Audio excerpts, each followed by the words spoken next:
Hello everybody, it's me, Gloatysock, with another video on my official YouTube channel. And today, well, I'm going to get straight into it. I got a question for you, Lily Allen, if you've done me the honour of watching my video.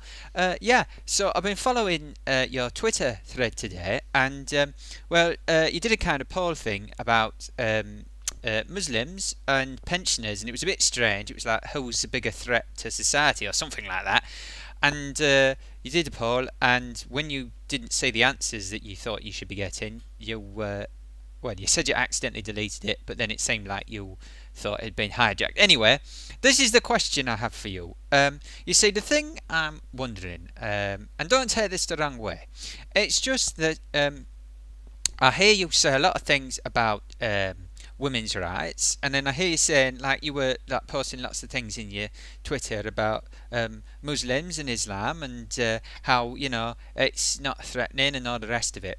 But there's something I'd like to ask you, and the thing is, I can't help but notice, and I hope you don't mind me saying this, as a person of purple hue, in a minority, the sock minority. I'm a purple sock minority, so that's a real minority. I hope you don't mind me asking this, but the thing is, I can't help but notice that in Islam in the UK, I don't know too many homosexual people, or openly homosexual. I mean, I know a few, but they dare not tell anyone that they're homosexual because it's not very good for them, to be honest. And the reason is, I mean, I hate to say it, but I think that Muslims in general and Islam in general has a bit of a problem with homosexuals. And I don't think they'd be that shy in coming forwards, some people, and say, I mean, this is the thing, you see. Now, in your thread, I did quote a Guardian article where they showed that a poll where they polled 1,000 people, and it came out that 53% thought that homosexual acts should be made illegal. How do you equate that? This is what I don't understand. Because how can you be pro that homosexual and everything and rights, and which I'm all for, actually, and I'm not gonna, if somebody wants to be a homosexual, there's no problem with me, and even if they don't want to be because it's just the way they are, that doesn't bother me either. Or if they want to dress up as women, that's alright, I'm not fussed. Dress up as a woman if you're a man, and if you're a man, dress up as a woman, and a woman dress up as a man. People don't even look twice when women dress up as men. It's not even seen as dressing up as a man anymore.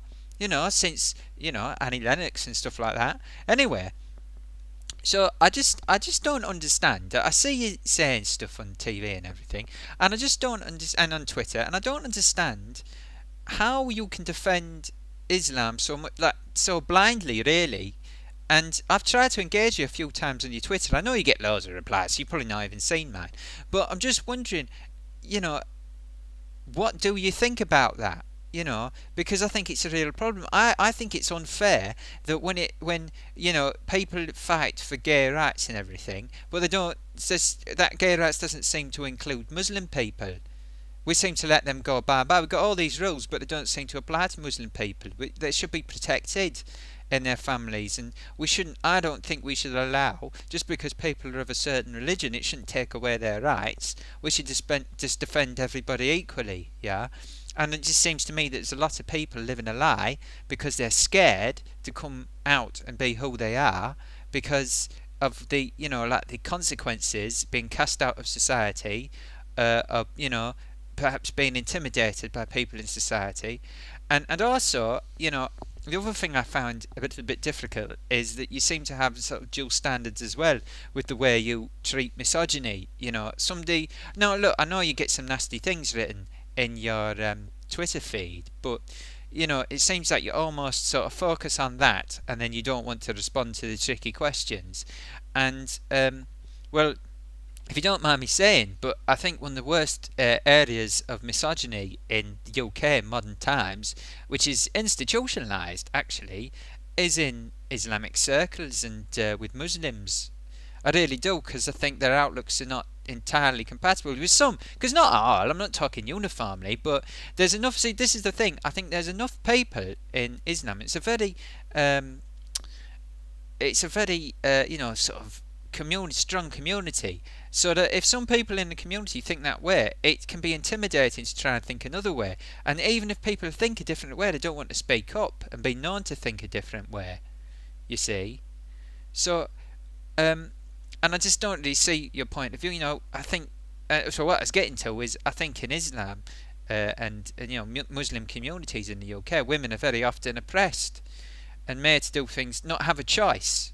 I mean, I think it goes both ways, because I think out in the wider society, sometimes women are ostracised a bit to staying at home and having children, and I don't think that's fair. It's like the opposite in Islamic society. I think they tend to, if you go out, then you're ostracised for going out, although it's not uniform, but I think there's just more of it.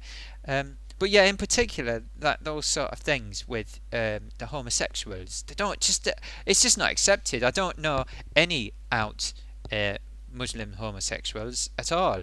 I know a few who have actually got wives, and they lead very, very, well, I said desperate double lives, which I think is very sad. So I wish you'd come out and stand up for these people and be brave enough to do that. But it just seems that you don't do it. You just call people who bring up these things misogynists and stuff. I try and lump them with misogynists and bigotry and all that. And I don't think it's right, because it's the opposite, you see, Lily Allen, in my opinion. It's the opposite of bigotry. So I hope you take this on. I'd love to know what your opinion is. Because I don't think it's as black and white as you think, and I might have it all wrong. Maybe there's tons of, completely able, liberated Muslim homosexuals out there that I've just never come across before. But I think generally, as a rule, it's not that easy. It's if you're born a Muslim homosexual, you got problems, I think, generally. But I don't want to, I'm open to other things. So I hope you can take this question in the spirit that it's intended. I really do, because I do get a little bit fed up sometimes with some of the things you say. It seems a bit bigoted, really. I'll be honest with you. But I hope you can come up with some kind of response. Anyway, thank you for your time, Lily Allen. Hope you're well, families are alright and everything. And I hope you prove some of the misconceptions I have about you are misconceptions. Yeah. Anyway, thanks for watching, everyone. If you're watching, because this isn't just a private conversation, you can catch me on Twitter at Gloatysock. I've got a subscribe button on my YouTube around here somewhere, and I'm on Facebook. You can just find me. Do a search for Gloatysock and you'll find me. Until next time, I'll see you next time. Obiento.